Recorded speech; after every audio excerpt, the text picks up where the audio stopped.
देखिए बच्चों, यहाँ पे लिखा क्या है? हिंदी व्याकरण लिखा है। क्या लिखा है बच्चों? कैमरे में मत देखिए, यहाँ पे देखिएगा ना, नहीं तो समझ में नहीं आएगा। लिखा है व्याकरण क्या है? क्या लिखा है बच्चों? लिखा है भाषा की शुद्धता और अशुद्धता का ज्ञान कराने वाले शास्त्र को व्याकरण कहते हैं। अब भाषा की शुद्धता क्या होती है? जैसे यहाँ पे लिखा है रानी स्कूल जाती है।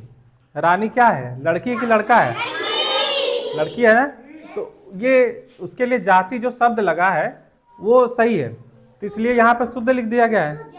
और यहाँ पे देखिए रानी स्कूल जाता है, तो यहाँ पे अशुद्ध हो गया। क्यों अशुद्ध हो गया? क्योंकि रानी लड़की है ना, तो लड़की के लिए हमेशा खाती है, जाती है, सोती है, इस तरह लगता है। ठीक है। मान लो पीयूष से कोई कह दे कि पीयूष नहाती है, तो ये पीयूष वाला जो हम शब्द बोले हैं सही है कि गलत है? गलत हो जाएगा ना। तो उसके लिए जो गलत चीज होता है उसको अशुद्ध बोलेंगे। तो यही इसको समझना है व्याकरण। ठीक है। जब कोई आपसे गलत बोल रहा है तो कहेंगे कि आपका व्याकरण गलत है। समझा रहा है ना? तो वो सोचेगा कहाँ हम गलती किए। ठीक है। अब देखिए भाषा क्या है? लिखा है भाव व विचार प्रकट करने का माध्यम ही भाषा कहलाता है। अब देखिए भाव का मतलब क्या होता है? छोटा बच्चा होता है ना, वो रोता है तब पता चल जाता है माता को कि लगता है भूखाया है ना, उसको भूख लगी है ना, या उसको कहीं खुजलाता है इस तरह, तो समझ जाएंगे कहीं उसको मच्छर काटा है ना, रोता है ना। तो वो जो रोने वाली चीज क्या होती है, वो भाव को दिखाती है कि क्यों ये परेशान है ना। और विचार का मतलब क्या होता है? जैसे आपको कुछ मीठा खाने का मन कर दिया, तो किसी से कैसे बोलेंगे? कहेंगे ना कि भाई हमको मीठा खाना है, मम्मी से बताएंगे, तो ये विचार में आ गया।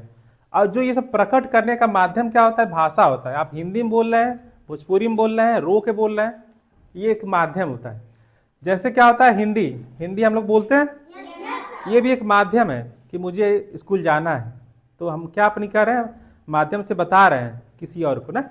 और अंग्रेजी से भी बता सकते हैं, जो अंग्रेजी लोग बोलते हैं अंग्रेजी लोग। और पंजाबी जो पंजाब से होते हैं वो पंजाबी में बताएंगे।